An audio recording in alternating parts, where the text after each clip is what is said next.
Sometime after returning from France, Charlie Brown is assembling a photo album of pictures from the trip. Sally comes along and notes he never said much about what happened after the fire at the chateau, asking if anything happened on the trip back or if they learned anything. This reminds Charlie Brown of something Linus said. He begins to recount what happened on their way back home. Charlie Brown, Linus, Snoopy, Marcie, and Peppermint Patty's trip back from Chateau du Malvoisin to the ferry proved ill-fated when their dilapidated rented car, already having caused them trouble on their trip, finally breaks down completely in a small town in the French countryside. Snoopy attempts some repairs while the group gets lunch, but it becomes clear the car is beyond saving. They head to a rental dealership.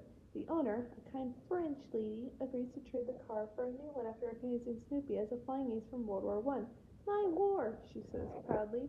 The new car requires a hand crank to start it, with Charlie Brown being forced to do so and getting shocked every time they get in the car. The group soon becomes lost, and after getting their bearings, decide to camp at a nearby beach for the night before traveling up to the coast to Boulogne, where they can board the ferry. Shortly before daybreak, Linus wakes up and expresses there is something familiar about their location.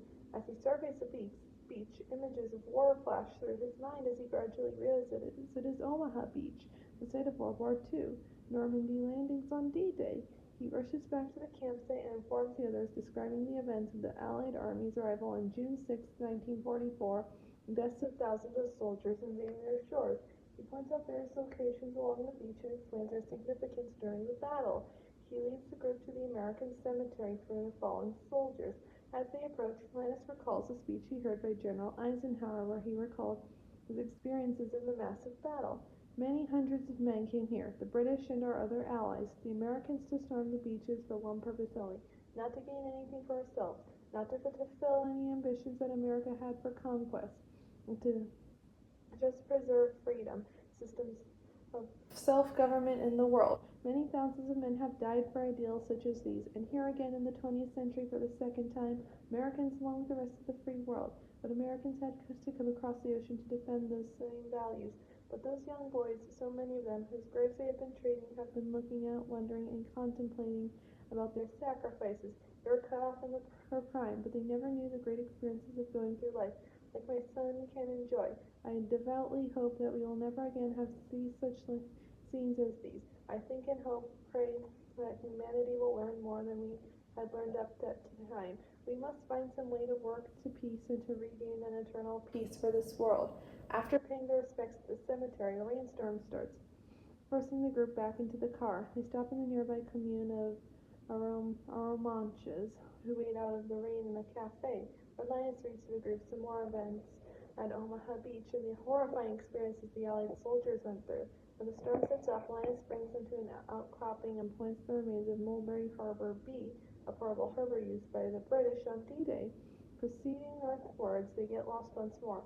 A boy walking along the roads informs them that they are in Belgium, headed towards Ypres, where Linus recognizes as the site of a series of battles during World War I. They're at the field of red poppies, which grew through the wastelands of battles fought during the war, and which serve as a marker for the Ypres battle site. He directs them through some of the remaining trenches dug during World War I and points out the British field pressing station where Lieutenant Colonel John McCrae wrote the poem In Flanders Fields. Here says the poem to the group.